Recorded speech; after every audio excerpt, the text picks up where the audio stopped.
Renungan Hari Minggu Biasa ke-7 tahun A. Mencintai musuh, ujian kasih yang terberat. Bacaan pertama diambil dari kitab Imamat bab 19 ayat 1-2, ayat 17-18.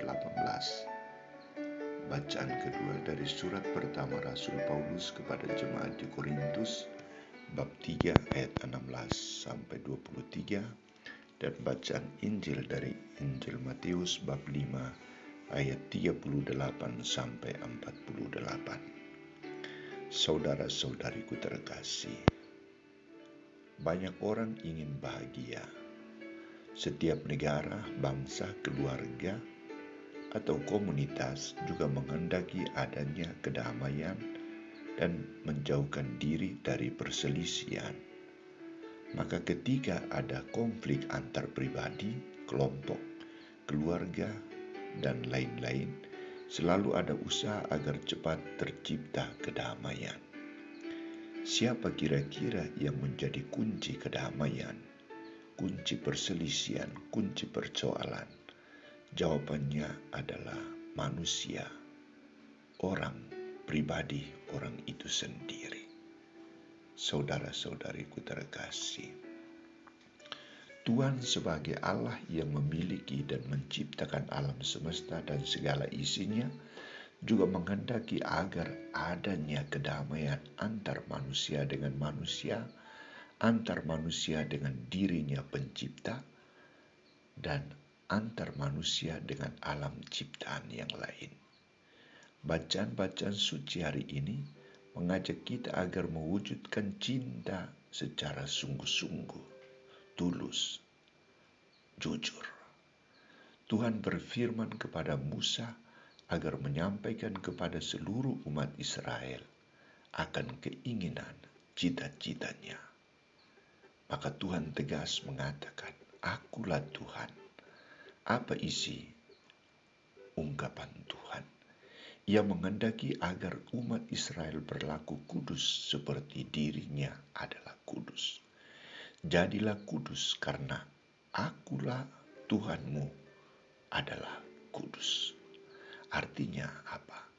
Israel harus menjadikan Allah itu model dan pola kekudusan mereka. Mereka harus menciptakan usaha untuk menciptakan kekudusan.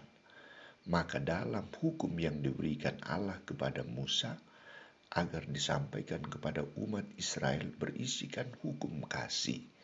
Kasih terhadap Allah sama dengan kasih terhadap manusia.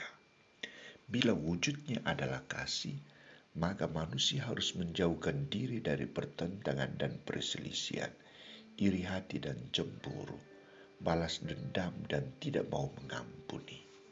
Tetapi yang dikehendaki Allah adalah mengasihi sesama seperti diri sendiri, memperlakukan sesama seperti memperlakukan diri sendiri. Saudara-saudariku terkasih,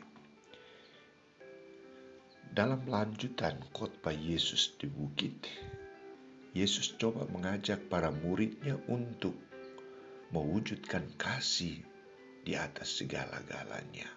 Memperlakukan kasih itu secara nyata kepada sesamanya.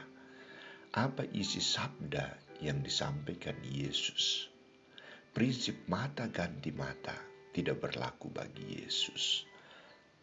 Prinsip pembalasan, membalas, mendendam tidak berlaku bagi Yesus. Ia mengajak para muridnya untuk mencintai musuh dan mendoakan mereka, berlaku adil dan murah hati. Maka ia tegas mengatakan, "Kasihilah musuhmu dan berdoalah bagi mereka yang menganiaya kamu. Karena dengan demikian kamu menjadi anak-anak Bapamu yang di surga, yang menerbitkan matahari bagi orang yang jahat dan orang yang baik, yang menurunkan hujan bagi orang yang benar dan orang yang tidak benar." Saudara-saudariku terkasih, apa yang diucapkan Yesus ini menuntut sikap kejujuran, sikap kepolosan, sikap bijaksana dari setiap manusia. Karena ia mengajak mereka untuk meletakkan kasih di atas segala-galanya. Tanda khas kekudusan Kristiani terletak pada cinta akan musuh-musuh sesuai dengan ucapan Yesus. Bapamu di surga mengasihi semua orang dengan sempurna, maka kamu pun harus mengasihi demikian. Saudara-saudariku terkasih, mencintai orang yang mencintai kita bukan merupakan hal yang baru atau luar biasa, sebab semua orang dapat melaksanakannya, bahkan pendosa pun berbuat demikian. Namun, ujian yang paling berat bagi kita pengikut Kristus adalah mengasihi semua orang yang memusuhi kita.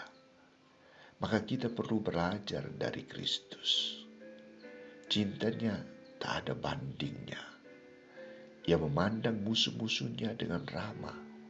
Bahkan di atas kayu salib, ia berdoa bagi musuh-musuhnya. Kasih Kristus bukan berasal dari perasaan-perasaan yang dangkal, melainkan keluar dari kedalaman hatinya yang tulus dan ikhlas. Tingkah laku Yesus bukan hanya sampai pada teladan atau contoh bagaimana ia mencintai, bagaimana ia mengampuni, melainkan lebih dari itu, yakni berdoa bagi musuh-musuhnya. Maka ia mengajak kita untuk berlaku demikian. Mari kita coba wujudkan semua harapan Yesus dalam hidup dan karya pelayanan kita. Semoga